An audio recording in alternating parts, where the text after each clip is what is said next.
been so long since I did this. Hi, hello, welcome back.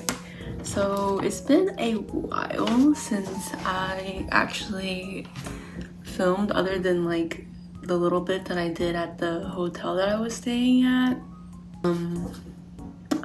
Yeah, a lot has happened. If you have seen it briefly on Instagram, I talked about it like a little bit, but basically, as you can tell, I'm in a new room. My setup is completely different and it's also very boring. It looks like this. Yeah, it's quite boring, but anyway.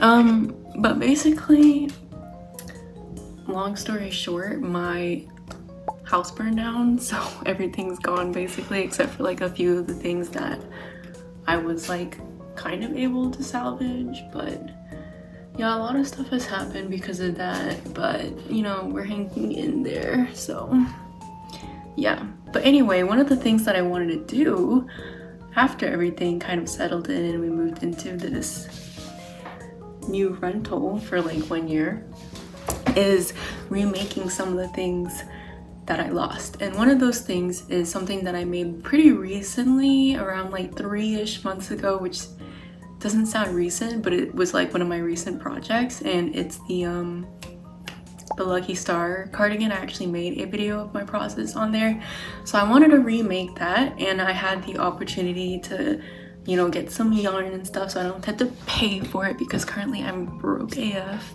and I actually just started on it. And it's like a new color palette because this is for a specific hobby campaign, and like you have to use like specific colors, so it's not the same as my previous one, but I actually quite like it still. And this yarn in particular is like pretty soft and fluffy. It's this one. It's called Hobby Divina, and as you can see, it's like really fluffy. It's called blown yarn, and if you don't know what that is, it's basically a bunch of like fibers. Usually they do like wool or alpaca or something like that, and then they put it in a thin net of like polyamide, I think. Yeah, they put it in like a thin net of polyamide, so it ends up being pretty sturdy, even though it's literally just loose fibers like in a net. So I got this color, which is really pretty. It's like this nice foresty green color. One of the reasons why I really like this yarn actually is because it's kind of like mottled. And then I also got gray, beige-ish color, and sage green. This is like one of my favorite ones. This one's also pretty mottled, as you can see. And then I got one more color. It's really fluffy, it gets like everywhere. I got this one. Anyway, this is the color palette that I ended up choosing, and it's like I said, it was for a campaign. That's how I was able to get the yarn for free basically. So I was like limited to a certain like palette, but it looks like this. I think it looks quite nice. I do still miss the color palette of my previous one, but I think, you know, I can always get that later and like make something else with it. But anyway, that's what I'm working on, and I thought I would bring you all along with me, especially since I missed making videos. But yeah, that's what we're gonna be working on.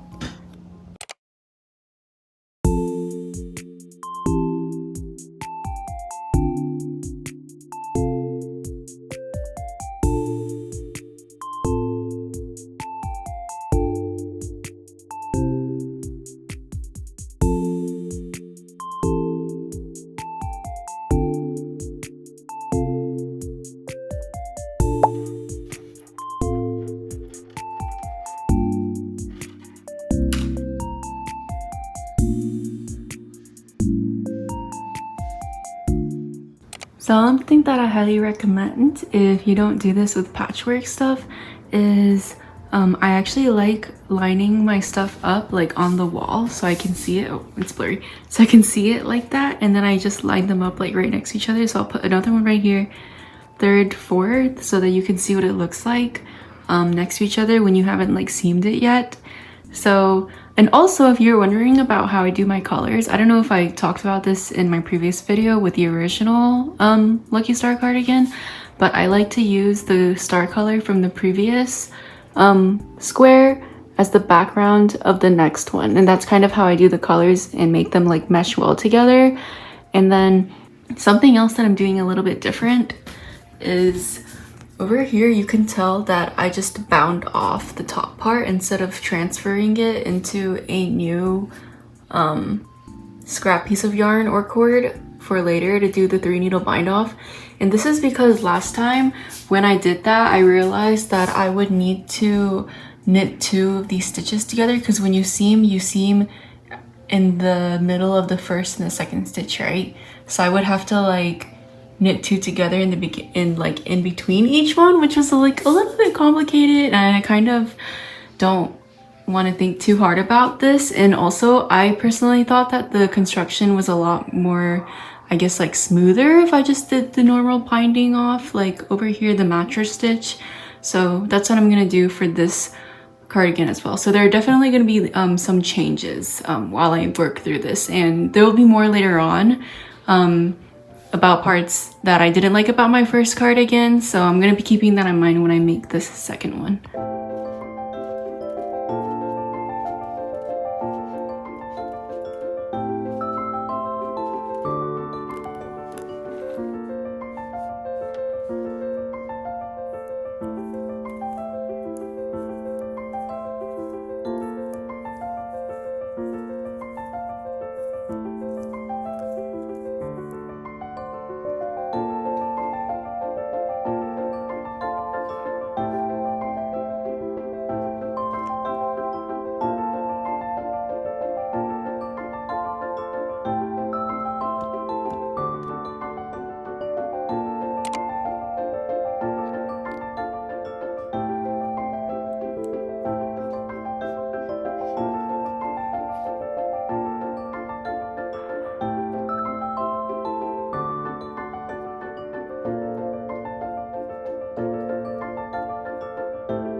Okay, so I just finished my third one, and actually the way it was supposed to go was supposed to be this one, and then that one.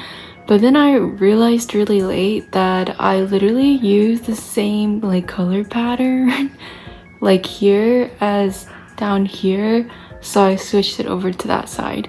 And now I'm gonna make my last strip right here, and I'm gonna start with that sage color, and I'm gonna hopefully not make that same mistake. I didn't even realize I did that.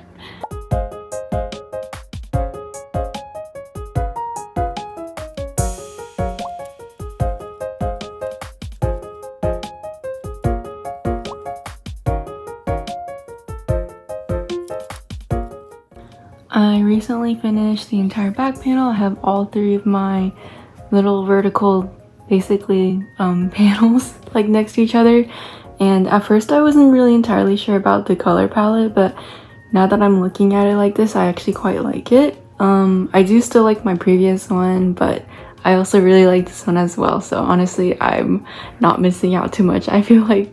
So now I'm just going to seam all of these together, and then I'm gonna start on the front panel, or really like continue it, because I've actually already started on it. Like I have this already done that I was working on last night for my front panel, but this I will sew that up first before I continue.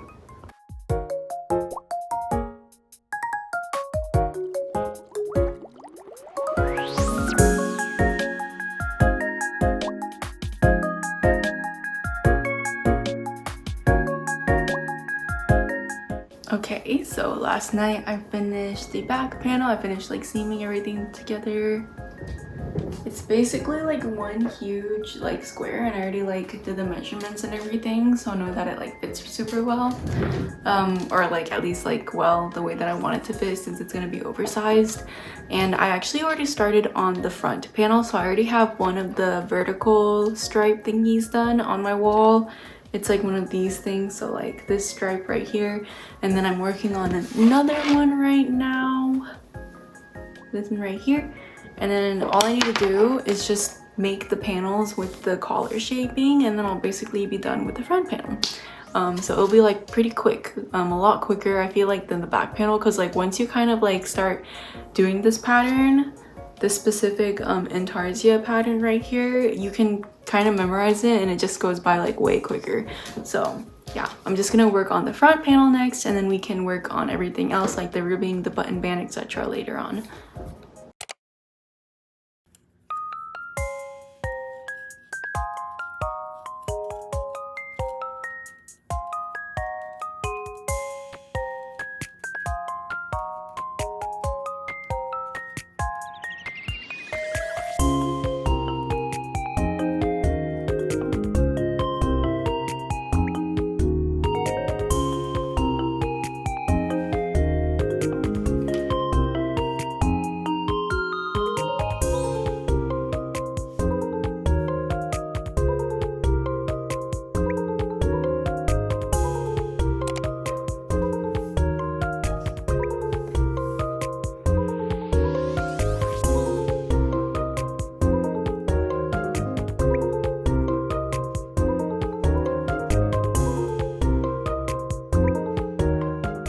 Okay, so I finished the front and the back panels. I seamed them together. This is what it looks like right now. It's quite cute.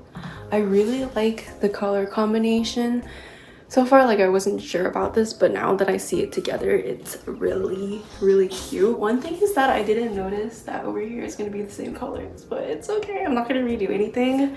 But that's definitely something to take note of when I finish writing the pattern. I'm definitely going to write a note about that, just in case you don't want it to be next to each other. It's okay if it happens, but you know, that's something for my testers as well as anybody else who's going to read my pattern is going to think about. But yeah, I just really like how it looks so far. It's so cute. Like, this isn't really good, but let me try to show you better. It looks like this. So cute. It's hard to film things like without a proper tripod, which I don't have right now because it got burnt to smithereens, but yeah, I really like it and I'm really excited to continue on with it. I just need to do the sleeves and I already started on that. I have one right here. It's going to be a 3-panel sleeve for the size that I'm making. So it looks like this. It's hard to show. And then I'm going to have like a cuff after that.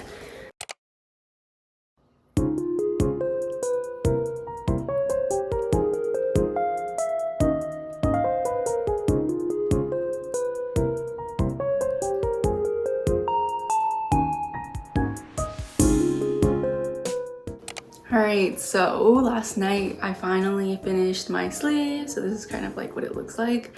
Right here is the part that decreased. You can tell because the squares kind of get cut off little by little. But the way the sleeve is gonna fit is you're gonna fold the sleeve down on that line with the decreases, and it'll look like this. So it actually looks pretty neat in my personal opinion. And I'm like a huge fan of like tapered sleeves. I also like balloon sleeves, but tapered sleeves, in my opinion, like with this kind of cardigan, looks really cute. So that's why I wanted to incorporate this.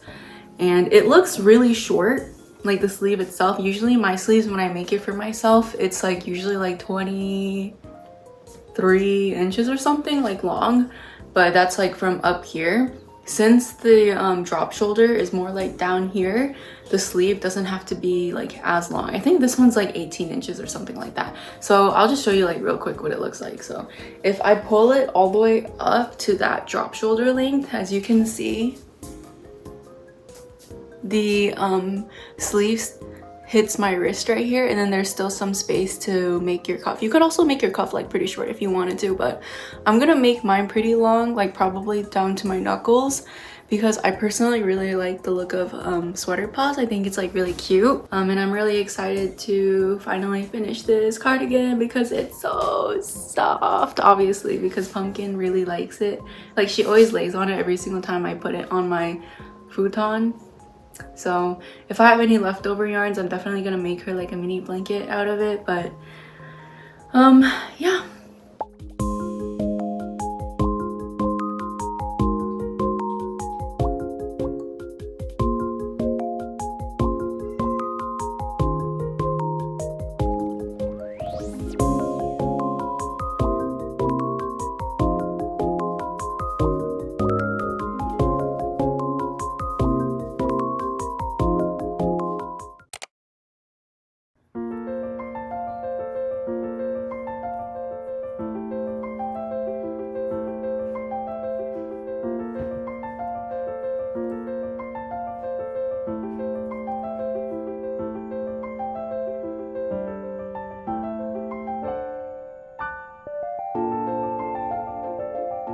I haven't really been filming my progress with the ribbing because it's like, I mean, there's just not much to show but myself ribbing, but this is kind of what it looks like. So this one was done in the round and this one was done flat.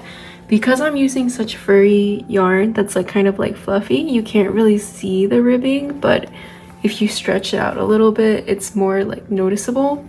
But that doesn't really matter to me because I don't care to see the ribbing like super defined. That's also kind of why I chose 1x1 ribbing rather than 2x2, because 1x1 tends to kind of pull apart and kind of blend in with each other anyway, and that's kind of what I was going with the design. If you watch like my previous video with my previous Lucky Star, I explained it more in depth, but basically it's fine that you can't really see it that well because I wanted it to match the double knitted band that I'm going to put around the entire collar of the cardigan. So now that's actually what I'm going to be doing. I'm going to start from here and I'm going to start picking up all my stitches, and then I'll basically cast on some stitches at the very end and then start my double knitting like that.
Okay, so now that I'm done with the project, I'm gonna do what I always do and kind of like give you all my thoughts. So in general, of course, I really like it. If I didn't like it, I wouldn't have made it in the first place.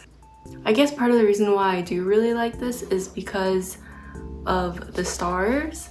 It's like a pretty universal thing, but stars is like a signifier of luck, or a symbol of it rather, and like stars, I really like 4-leaf clovers and like other things kind of like in a similar vein, just because like I feel like it brings you a little bit more luck in life, obviously, even though I guess like for most people luck isn't really a factor in general, and usually you have to just push through using your own kind of like way of like doing things. But anyway, it's just a little thing that I like to think about at least. Some of the things that I did differently in this cardigan compared to my first version is the way that I bound off. So I used the tubular bind off method, and I feel like you probably can't really tell in this because of how furry the yarn is, but I personally think that it's way more seamless than before. That also gave this part a sort of like wraparound feature so that it's like pretty seamless in general rather than it being like the normal bind off, which I feel like sometimes looks a little awkward in some projects. Like for most of my projects, I would probably just bind off normally just because it looks fine and it looks great. But for this one, I think the tubular bind off is your best bet, definitely. But yeah. One bad thing though about this is, I don't know if you could tell like in my reveal, but this cardigan did shrink a little bit when I blocked it, and it's totally my fault because even though you're not really supposed to do this, I'm a very lazy person and I needed to take, well, I was also kind of like on a deadline and I really needed to take like my photos. So I put it in the wash instead, mind you, undelicates, okay, like low spin, cold water, etc. But it still did shrink a little bit. Like I said, totally my fault. I should probably not do this next time with garments that are made out of this material, but the fit, honestly, is still really cute. Not as oversized as I normally take these kinds of cardigans, but that's okay. It doesn't have to be oversized all the time. If anything, this just gives me more variety because I always wear everything else like super oversized. But yeah, there's nothing else to really talk about this project just because like this is my second remake of it because my first one went to heaven. But in general, I don't know if I'm gonna make another patchwork cardigan or sweater or whatever again because I personally just don't really enjoy seaming too much, even though knit seaming is a lot more therapeutic and less of a hassle than crochet seaming. But yeah, don't know if I'm still gonna do it again, but I did it again just for this because I really liked this design. But yeah, if you watched all the way to this point, thank you so much for sticking around, and I will see you in my next one. Bye bye.